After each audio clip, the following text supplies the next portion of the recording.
नमस्कार. मी प्राध्यापक doctor Shahajirao Deshmukh, retired professor, पदव्युत्तर भूगोल विभाग, शिवाजी विद्यापीठ, कोल्हापूर. मित्रो, आज मी तुमच्याशी भानामती याबाबत बोलणार आहे. बहुतेक लोकांच्या मनात भानामतीविषयी भीती असते. समाजात अनेक श्रद्धा आणि अंधश्रद्धा आहेत. यामध्ये भानामतीचाही समावेश होतो. भानामतीला काळी जादू अशी म्हटले जाते. भानामती ही लोकांच्या मनात, लोकांच्या ताणतणावाशी व मानसिक स्वास्थ्याशी संबंधित असते. लोकांचा असा समज आहे की भानामतीचा वापर हा नेहमी इतरांना त्रास देण्यासाठी केला जातो किंवा त्रास पोहोचवण्यासाठी केला जातो. मित्र, भानामती म्हणजे मृतात्म विद्या समजली जाते. म्हणजेच मृत आत्मे असतात त्यांची विद्या समजली जाते. याचा अर्थ असा की भानामतीचे प्रकार हे मृतात्माकडून केले जातात. मित्र, यात थोडस तथ्य आहे. क्वचित प्रसंगी मृतात्मे भानामतीचे प्रकार करत असतात. मृतात्म विद्येमध्ये टेबल आपोआप हलणे किंवा उचलणे किंवा एखादी वस्तू कोठेने येऊन पडणे किंवा मृतात्म बोलणे किंवा दिसणे अशा गोष्टी घडवून आणल्या जातात. मात्र भानामतीमध्ये या घटना अनपेक्षितरित्या आपोआप कोठेही आणि केव्हाही घडतात. हा फरक आहे. सार्वजनिकरित्या कोणतीही व कोणाचीही इच्छा नसताना ह्या गोष्टी घडत असतात. पण हे कोण करतो ह्याचं माध्यम मात्र कळत नाही. मित्र, भानामतीचं शास्त्र समजून घेण्यासाठी मानवी मन समजून घेणे अतिशय आवश्यक आहे. कारण भानामतीचा संबंध हा मानवी मनाशी असतो. भानामतीमध्ये ज्या घटना घडतात त्या मानवी मनाच्या मार्गेच त्या घडत असतात. मानव हा विश्वाचा एक अंश आहे, आपल्याला माहिती आहे, आपण पूर्वी पाहिलेला आहे. म्हणजेच मानवाचं इच्छा स्वातंत्र्य व कृती स्वातंत्र्य हे विश्वातील इतर सर्व घटकांच्या इच्छा व कृती स्वातंत्र्य याच्याशी निगडित आहे. म्हणजेच मानवाशी संबंधित असणाऱ्या सर्व घटना, चांगल्या अगर वाईट, ह्या विश्वात घडणाऱ्या इतर घटनांशी संबंधित असतात. म्हणजे जे विश्वात आहे किंवा ब्रह्मांडात आहे ते मनुष्यात आहे. म्हणूनच आपल्याला एक म्हण माहिती आहे की जे पिंडी ते ब्रह्मांडी किंवा ब्रह्मांडी ते पिंडी, अशी आपल्याला म्हण किंवा असं म्हटलं जातं, हे आपल्याला माहिती आहे. मित्र, आपलं शरीर किंवा मानवी शरीर हे पंचमहाभूतांनी बनलेलं आहे याची आपल्याला कल्पना आहे. पूर्वी आपण पाहिले पृथ्वी, अवकाश म्हणजे आकाश, अग्नी, जल, वायू ही ती 5 तत्वे आहेत. आणि या 5 तत्वांच आपलं शरीर बनलेलं आहे किंवा विश्व सुद्धा याच 5 तत्वांनी बनलेलं आहे. म्हणून मानव आणि विश्व किंवा ब्रह्मांड याच्यात कसलाही वेगळेपणा नाही.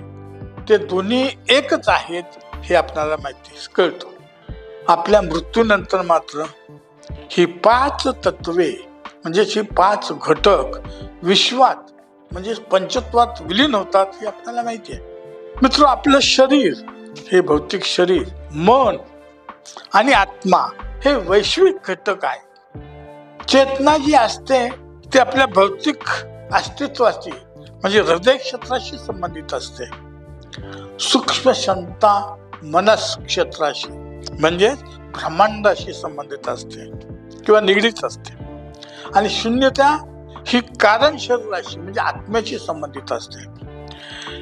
चेतना ही एक मानवी मनाचा घटक आहे. आपण पाहिजे पूर्वी अनेक ठिकाणी आपल्याला त्याचा संदर्भ आलेला आहे. त्याचा प्रत्यक्ष संबंध विश्व ऊर्जेशी असतो. जी विश्व ऊर्जा असते, जे विश्व ज्या वेळेला निर्माण झालं त्यावेळेला जी ऊर्जा बाहेर पडलेली असते त्याच्याशी संबंध आपल्या चेतनेशी असतो. म्हणजेच चेतना ही भौतिक शरीरातील विश्व ऊर्जा आहे असं म्हटलं तरी हरकत नाही. ही चेतना आपल्या शरीरातील कुठल्याही कृतीला कारणीभूत असते. ही जी चेतना असते आपल्या कुठल्याही कृतीला कारणीभूत असते. भानामतीचे प्रकार सुद्धा याच चेतनेची निर्मिती असते. म्हणजेच मनाची अस्थिरता, मनाची अस्थिर अवस्था म्हणजेच अस्थिर चेतना असते आणि त्यामुळेच त्या व्यक्तीत अस्वस्थता निर्माण होते, अस्थिरता जाणवते. जेव्हा आपण अस्वस्थ होतो, आपण अस्थिर होतो, याचा अर्थ असा की आपली चेतना अस्थिर होते, चेतनेमध्ये अस्थिरता जाणवते. आणि या अस्थिर अवस्थेतूनच पहा महत्वाचं आहे, या मनाच्या अस्थिर चेतनेच्या अस्थिर अवस्थेतूनच भानामतीचे हे सर्व प्रकार घडत असतात. कधी कधी भानाचं माध्यम मात्र आपल्या लक्षात काय आहे स्पष्ट होत नाही. मात्र भानामतीचे प्रकार हे भौतिक नियमांचे उल्लंघन करतात. भानामतीचे प्रकार असतात ते भौतिक नियमांचं उल्लंघन करतात. भौतिक नियम म्हणजे कुठले? जे आपण मानवाने तयार केलेले जे नियम आहेत. उदाहरणार्थ गुरुत्वाकर्षणाचा म्हटलं तर नियम चालेल. ह्या भानामतीचे प्रकार भौतिक जगातच घडतात, परंतु त्याचे नियम मात्र भौतिक विज्ञानाला कळत नाहीत. ते नियम अतींद्रिय घटनांच्या तत्वाच्या आधारेच कळतात. अतींद्रिय तत्वांच्या किंवा घटनांच्या तत्वांच्या आधारेच किंवा अभ्यासानेच आपल्याला ते नियम कळत असतात. अतींद्रिय विज्ञान ज्या तत्वाने शोध घेतं ते दृश्य जगाचेच सत्य असते आणि त्याच तत्वाने भानामती सारख्या अतींद्रिय घटनांची सुद्धा शोध घेतला जातो. परंतु हे अंतिम सत्य नसतं. ही दोन्हीही म्हणजे भौतिक विज्ञान व अतींद्रिय विज्ञान किंवा हे अंतिम सत्याकडे नेणारी एक पायरी असते. भौतिक विश्व आपल्या जे आपण ज्या विश्वात राहतो ते भौतिक विश्व हे अतींद्रिय विज्ञानाकडे नेणारी पायरी असते आणि अतींद्रिय विज्ञान ही अध्यात्माकडे म्हणजेच ब्रह्मविद्येकडे नेणारी पायरी असते. आपल्याला माहिती आहे बाळूमामा, साईबाबा किंवा गजानन महाराज ही जी विद्वान मंडळी होती ते अध्यात्मात पूर्णत्व मिळवलेली होते, म्हणजे त्यांच्याकडे ब्रह्मविद्या होती. यापर्यंत आपली ही पातळी जात असते. या विश्वात अगर ब्रह्मांडात अतींद्रिय पातळीवर काही आत्मे असतात. तर इथून पुढे महत्वाचं, या विश्वात किंवा ब्रह्मांडात आपली भौतिक पातळी सोडून आपण ध्यान याच्यामध्ये पाहिले, समाधी अवस्था संपली की आपण ब्रह्मांडात प्रवेश करत असतो. या विश्वात किंवा ब्रह्मांडात अतींद्रिय पातळीवर काही आत्मे असतात आणि याची निर्मिती जेव्हा विश्व निर्मिती झालेली असते त्यावेळेला झालेली असते. यालाच निसर्ग आत्मे असे म्हटलं जातं. आणि मानवामध्ये असं काही सामर्थ्य आहे, मानवामध्ये असे काही सामर्थ्य आहे की त्यांना पृथ्वीवरील देव, गॉड ऑन अर्थ बनवले जाते. आध्यात्मिक शक्तीच्या जोरावर मानव भानामतीस चांगल्या कामासाठी त्याचा वापर करू शकतात.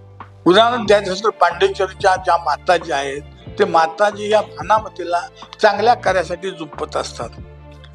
तसेच काही जाणकार म्हणजे याच्यातले माहिती असणारे जे लोक असतात याचा वापर पीडादायक त्रास देण्यासाठी सुद्धा करत असतात.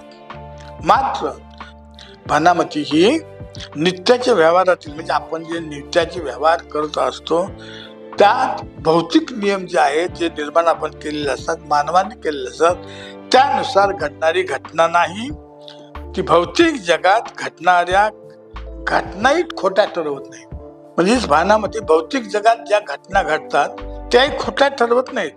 उदाहरण झाडावर फळ खाली पडतं आपल्याला माहिती आहे, त्याचं का तर गुरुत्वाकर्षणाचा नियम असतो त्या ठिकाणी. असे नियम काय ते भानामध्ये खोटं ठरवत नाही. म्हणजे हे नियम म्हणजे भौतिक विज्ञानाचे आणि अत्यंत विज्ञानाचे मानवाला समजून घेणं फार आवश्यक आहे.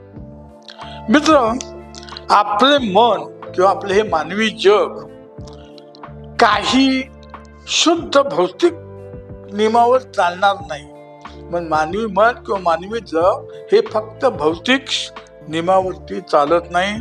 त्याला या भौतिक जगाबरोबर भौतिक शक्तीखेरील अतींद्रिय शक्ती सुद्धा आहे, त्या अतींद्रिय शक्ती सुद्धा उपयोग यामध्ये होत असतो. त्यामुळे मानवी मनाच्या आधाराने घडणाऱ्या ज्या घटना असतात, मानवी मनाच्या आधाराने ज्या भानामतीसारख्या घटना घडतात, या घटना नेहमी घडत नाहीत हे लक्षात ठेवा. अपवादात्मक परिस्थितीत घडतात आणि मात्र त्या घटना खऱ्या असतात. या घटनांना आपल्या नित्याच्या जीवनात फार महत्व देण्याचं कारण नाही. आपण नित्याच्या आपले जीवन असतं, त्यामुळे अशा ज्या घटना असतात त्याला जास्त महत्व देण्याचं कारण नाही, परंतु ते दुर्लक्ष करूनही चालत नाही. त्या दुर्लक्ष करूनही चालत नाहीत, कारण अशा अपवादात्मक घटनातूनच, अभ्यासातून महत्वाचे शोध लागत असतात. उदाहरणार्थ विश्वामध्ये स्फोट होणारे तारे असतात, हे भानामतीपेक्षाही जास्त अपवादात्मक आहेत. त्यामुळे जे स्फोट होतात त्या ताऱ्यातील जड मूलद्रव्ये विखुरली जातात, विश्वात विखुरली जातात आणि त्याच्यातूनच पृथ्वीसारखे ग्रह तयार होतात आणि आपली मानवी जात सुद्धा त्याच्यातूनच निर्माण होत असते. भौतिक जगातील नियमांचा भंग करणाऱ्या अपवादात्मक भानामतीची घटना घडतात. त्यातूनच मानवी मनाच्या गूढता किंवा गूढ शक्तीचाही शोध लागलेला आहे. तसेच भौतिक जगात दडलेल्या काही अज्ञात असलेल्या अतींद्रिय शक्ती आहेत किंवा शक्तीचा शोध सुद्धा याच्यातून लागलेला असतो. हे प्रत्यक्ष शास्त्रीय प्रयोगाने सिद्ध झालेलं आहे. भानामती सारख्या घटना ह्या कधी कधी मृतात्म्यामुळे घडत असतात किंवा मृतात्म्यामुळे होतात. दारे खिडक्या आपोआप उघडणे किंवा आवाज काढणे इत्यादी ज्या घटना असतात, ह्या भानामती ह्या ज्या घटना असतात त्या मृतात्म्यामुळे घडत असतात. काही व्यक्ती आपल्या आत्मशक्तीचा विकास करतात आपल्या या भौतिक जगामध्ये आणि निसर्ग आत्म्याच्या माध्यमातून भानामतीसारख्या घटना ते घडवितात. कोण? आपणच, माणसंच. ब्रह्मविद्येतले म्हणजे योगासनाच्या मार्गे सुद्धा भानामतीच्या घटना करता येतात. त्यालाच आपण मायावी रूपे असे म्हटलं जातो किंवा मायावी रूपे आपण म्हणतो. मित्र, भानामतीचे सर्व प्रयोग शक्यतो निसर्ग आत्मे नॅचरल स्पिरिट्स करत असतात, पण क्वचित प्रसंगी मूर्तात्मे सुद्धा हे भानामतीचे प्रकार करत असतात आणि ते आपल्या इच्छित कार्यासाठी याचा वापर करतात. निसर्ग आत्म्यानं किंवा त्याला दुसरं नाव निसर्ग शक्तीनं ब्रह्मविद्येत निसर्ग देवता, ग्रामदेवता, क्षेत्र देवता आपण ज्या म्हणत असतो, यक्ष, गंधर्व इत्यादी नावं ही दिलेली आहेत. ती म्हणजे ह्या निसर्ग देवता आहेत की निसर्ग आत्मे आहेत. हे निसर्गातील पंचमहाभूतच आहेत. हे जे देव आहेत ते निसर्गातील पंचमहाभूताचेच आहेत. हे निसर्गात्मे वायुरूपात वावरत असतात. तसेच मृतात्मेही काही वायुरूपात वावरत असतात. ॲस्ट्रल बॉडीमध्ये, ब्रह्मविद्येमध्ये या वायुरूप पातळीला भुवरलोक, ॲस्ट्रल प्लेन, भुवरलोक ॲस्ट्रल प्लेन म्हणतात. हे काही मृतात्मेही ह्या निसर्गात्म्याप्रमाणे या भुवरलोकाचे, या ॲस्ट्रल पृथ्वीचेच रहिवासी असतात आणि तेही अर्थात वायुरूपात वावरत असतात. कधी कधी भुवरलोकाचे रहिवासी जे ब्रह्मांडात राहणारे जे लोक असतात, भूलोकाचे रहिवासी भूलोकामध्ये हस्तक्षेप करीत असतात किंवा भूलोकावरच्या लोकांना हे भौतिक नियमाचा भंग झालेला दिसतो आणि त्यांना ते चमत्कार म्हणतात. पण भूलोक जे असतात ते रहिवासी जे असतात त्या दृष्टीने ती एक नैसर्गिक घटना असते. त्याच्या दृष्टिकोनातून कुठल्याही प्रकारचा किंवा कोणत्याही प्रकारचा नियमाचा भंग झालेला नसतो. त्यामुळे त्यांच्या किंवा अतींद्रिय विज्ञानाच्या दृष्टीने तो चमत्कार नसतो. मृतात्मे म्हणजे मानवी आत्मे बुद्धिमान असतात. ते नैतिक जबाबदारीने वागणारे असतात. पण याला काही अपवाद पण असतात.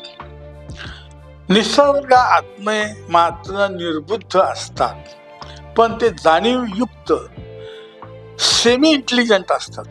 त्यामुळे ते खोड्याही करू शकतात किंवा खोड्या करणं हा त्यांचा अंगभूत गुण असतो किंवा नित्याचा उद्योग असतो असं म्हटले तरी हरकत नाही.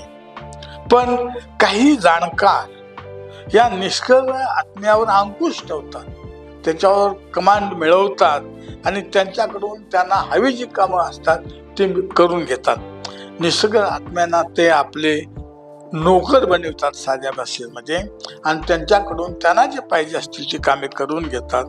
पण हे कसं कुठून असतात ह्याचा मात्र ते त्यांना समजत नाही. म्हणजेच एखाद्या वस्तू टाकून नाणं वस्तू आणणं शिक्षित आपल्याला जे दिसतात नवीन म्हटलं, पण कुठून आणलं हे आपल्याला समजत नाही. ह्या वस्तू बंद जागेमध्ये सुद्धा तुम्हाला ठेवलेल्या पाहायला मिळतात. ह्या कशामुळे तर या अतिंद्रिय शक्तीमुळे. या अतिंद्रिय शक्तीचा अनुभव प्रत्यक्ष स्वामी विवेकानंद यांनी सुद्धा घेतलेला आहे. विशेषतः भानामतीचे प्रकार हे विस्थापित मनाच्या डिस्टॉर्टेड माइंड व्यक्तीबाबत घडत असतात. तसेच विस्थापित मन बंदुकीचा चाप उडल्यासारखा असतो आणि लगेच भानामतीचा स्फोट होत असतो त्याचा. आणि हा जोर त्या व्यक्तीच्या विस्थापित मनाची जोपर्यंत शक्ती असते तोपर्यंत तो टिकतो, त्याच्यानंतर तो हळूहळू कमी होत जातो. असे विशेषतः सगळ्यात महत्त्वाचे असे प्रकार हे काही व्यक्तींच्या भोवतीच घडत असतात. फोकल पर्सन, मग ती व्यक्ती ती जाईल तिथे त्या ठिकाणी हे प्रकार घडत असतात. दुसरं, ज्या व्यक्ती मानसिकदृष्ट्या विस्थापित असतात त्यांच्या बाबतही या भानामतीचे प्रकार घडत असतात. मात्र विस्थापित झालेल्या सर्वच लोकांच्या बाबत अशा गोष्टी घडत असतात. विस्थापित म्हणजे काय? आपण एका ठिकाणाहून आपल्या मूळ गावाहून दुसऱ्या ठिकाणी नोकरीला गेलो, आपण विस्थापित झालो. किंवा एखाद्या मुलीचं लग्न झालं आणि ती मुलगी दुसऱ्या गावातच जात असते, ती सुद्धा विस्थापितच असते. अशा लोकांच्याकडून किंवा ह्या घटना सर्वसाधारणतः घडून येतात किंवा त्यांच्या वतीनेच भानामतीचे प्रकार घडत असतात. पण सर्वच व्यक्तीच्या बाबत असं घडत नाही. कारण ज्या व्यक्ती स्ट्रॉंग असतात, जे बळकट असतात, किंवा ज्या व्यक्ती कसं कुणाबाबत घडतात, ज्या व्यक्ती प्रतिकूल परिस्थितीत तोंड देण्याची क्षमता नसते, अशा लोकांच्याकडे हे निसर्गात्मे चटकन ओढले जातात किंवा अशाच आकर्षित केले जातात. सुदैवाने अशा व्यक्तींची संख्या फार कमी आहे, त्यामुळे त्याची तीव्रता आपल्याला शक्यतो जाणवत नाही. प्रत्येक व्यक्तीमध्ये दडपलेली एक आक्रमकता असते, मात्र कमकुवत माणसातील दडपलेली आक्रमकता ही निसर्ग आत्म्यांना आपल्या खोड्या करण्यासाठी अनुकूल असतात. म्हणजे निसर्ग आत्मे हे जे कमकुवत लोक असतात त्यांच्याकडे आकर्षले जातात. हे निसर्ग आत्मे अशा व्यक्तींच्या माध्यमातून आपल्या करामती करत असतात. म्हणजे काय? एखाद्या व्यक्तीला च्या तोंडाला खांड लावतील किंवा एखाद्या घरातील कामगारांना कुठल्या तरी अडथळे आणतील किंवा एखाद्या बालकाच्या डोळ्यांना आजोबाचा चष्मा लावतील. असे अनेक प्रकार ते हे निसर्गात्मे करत असतात, लोक मार्गे करत असतात. मात्र भानामतीचे काही प्रकार भयानक, त्रासदायक व अतिशय नुकसान करणारे असतात. तेच आपल्याला शक्यतो पण पाहतो किंवा दिसतात किंवा अनुभवायला येतात. अशा भानामतीच्या प्रकारांना जे प्रकार भानामतीचे भयानक, त्रासदायक व अतिशय नुकसान करणारे असतात, त्या अशा भानामतीच्या प्रकारांना काय म्हणतात? काळी जादू म्हटलं जातं किंवा चेटूक हा शब्द तुम्हाला माहिती असेल, त्याला तेही म्हटलं विचक्राफ्ट म्हटलं जातं किंवा करणी करतो आपण जे म्हणतो ना, त्या अशा प्रकारची जी गोष्टी असतात ते या प्रकारात मोडत असतात. आणि हे प्रकार बहुतेक निसर्गात्मे करत असतात. क्वचित प्रसंगी मृतात्मे सुद्धा हे प्रकार करत असतात. मात्र काही मृतात्मे चांगले असतात, मात्र हे त्या संबंधित माणसाच्या मनावर किंवा विचारावर ते अवलंबून असतात. एक उदाहरण याचं मी तुम्हाला सांगतो. पुणे कोल्हापूर ह्या गाडीतून एक व्यक्ती जात होते. त्या व्यक्तीचं लग्न ठरलं होतं, ते लव्ह मॅरेज होतं. परस्परांना फार चांगल्या पद्धतीने मानवतं, पण काही दुर्दैव कारणामुळे ती मुलगी मरते, तिचा मृत्यू होतो. आणि मात्र तिच्यावर प्रेम असलेलं त्या अवस्थेत सुद्धा त्या व्यक्तीवरती होतं.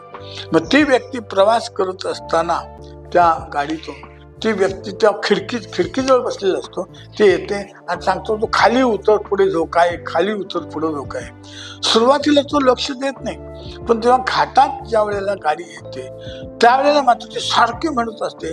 तेव्हा तो ठरवतो, ठीक आहे आपण बघूया तरी. म्हणून तो उठतो, ड्रायव्हर जवळ जातो आणि ड्रायव्हर सांगतो, गाडी जरा बाजूला घ्या, थांबवा आणि थोडंसं चेक करा, कुठेतरी फॉल्ट आहे मला जाणवते. त्याने विचारलं, तुम्ही इंजिनियर आहेत का? हो, मी इंजिनियर आहे म्हणून सांगत असतो. त्यानं गाडी थांबवली, संपूर्ण गाडी तपासणी केली तर मेन रॉड असतो तो हळूहळू झिजून तुटण्याच्या मार्गावर आलेला असतो. त्याच्यामुळं हा व्यक्तीमुळं, त्या आत्म्यामुळं काय झालं असतं ह्याला लक्षात येतो आणि ह्याच्यातून तो ड्रायव्हर समजतो आणि त्याचा तो धोका त्यांचा तो टळतो, त्याचा जीव वाचतो आणि इतर प्रवाशांचा जीव वाचतो. तर दरम्यानच्या काळात ती व्यक्ती नाहीशी झालेली असते, म्हणजे खिडकीत येणारी ती मुलीची जी आत्मा जो असतो नाहीशी झाला असतो. म्हणजे अशा गोष्टी या घडत असतात. मात्र काही मृतात मात्र माणसाचे भयंकर नुकसान करतात.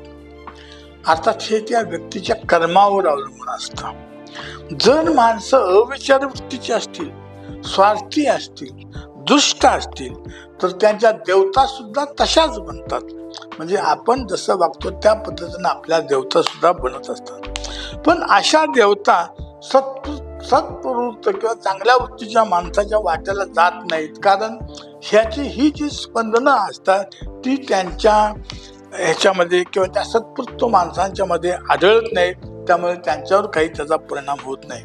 मात्र म्हणजेच भोर लोकातील देवतावर, भोर ब्रह्मांडामध्ये जे भोर लोकातील देवतावर, या भूलोकातील लोकांचा माणसांच्या वृत्तीचा परिणाम होत असतो आणि त्याचं प्रतिबिंब त्यांच्यात पडत असते. उदाहरणार्थ मला एकच उदाहरण, अशी शेकडो उदाहरण आहेत. नरसोबावाडीमध्ये दामोदर नारायण आपटे 1977ची कथा आहे. हे एक पुजारी होते दत्ताचे, त्याच्या पत्नीमार्फत भानामतीचे प्रकार व्हायचा आहे. म्हणजे त्यांच्या पेटीतल्या साड्यांना चिरा पडायचा, अंगावर जपलेले ब्लाऊज साडी त्याच्यावरती चिरात पडायचे, जखमाही त्या ठिकाणी व्हायच्या आणि ह्या ज्या घाटे जात येईल त्या ठिकाणी कुंकू पडत असते आणि घाट्यांच्या शेतीत सुद्धा मोठ्या प्रमाणात नुकसान होतं. याच्यावर बरेच उपाय केले, कर्नाटकातून तंत्रज्ञ मांत्रिक आणले, परंतु त्याचा काही उपाय झाला नाही. पण 12 वर्षानंतर मात्र ह्या घटना आपोआप त्या कमी झाल्या.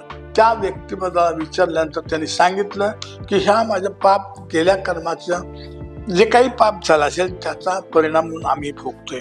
इतर ठिकाणीही अशा प्रकारच्या बनावटीचे प्रकार घडतात. हे आपल्याला पाहायला मिळतं. महाराष्ट्राप्रमाणे कर्नाटक, तेलंगणा, आंध्र या ठिकाणी इव्हन परदेशामध्येही तुम्हाला काही ह्या अशा घटना पाहायला मिळतात. लेड बिटर एक तत्वज्ञ होता, त्याने ॲस्ट्रल प्लेन नावाचं पुस्तक लिहिलं होतं. त्याच्या म्हणण्यानुसार या भूलोकातील निसर्ग आत्मे जे असतात किंवा देवता असतात, माणसाला भिवण्यासाठी किंवा माणसाला एक भीती खायची 2 कारणं त्यांनी दिलेली आहेत. त्यांचं मानव जातीशी असलेलं वैर आणि अलीकडील मानवातील सामूहिक पातळीवर दिसून येणारी वृत्ती किंवा वैचारिक अप्रगल्भता, स्वार्थी वृत्ती, ही 2 कारणं ह्या गोष्टी घडवण्यासाठी निसर्गात्मे ह्या माणसाला भीती घालण्यासाठी, भिवण्यासाठी वापरत असतात. याचा अर्थ असा, भानामतीचे प्रकार होतात, ह्या तथ्य आहे, ते विसरून चालणार नाही. पण आपणाला तशी भ्यायचं काही कारण नसतं. मित्र, अशी भानामतीची कथा आहे. सारांश रूपी आपण सांगितलं तर भानामती ही ठराविक फारच कमी लोकांच्या बाबत घडत असते. सामान्यतः वयात आलेले मुलं-मुली, विस्थापित झालेले लोक आणि विशेषतः स्त्रियांच्या बाबत अशा गोष्टी घडत असतात. अनेक उदाहरणांची आहेत, परंतु निष्कर्षाचा नेहमीच भानामतीची भीती तुम्ही अजिबात बाळगू नका. हे प्रकार फक्त कमकुवत लोकांच्या बाबतच घडत असतात आणि ठराविक काळासाठीच असतात. इतरांच्या बाबत ह्याचा काही फरक पडत नाही. म्हणून भानामतीची भीती तुम्ही अजिबात बाळगू नका.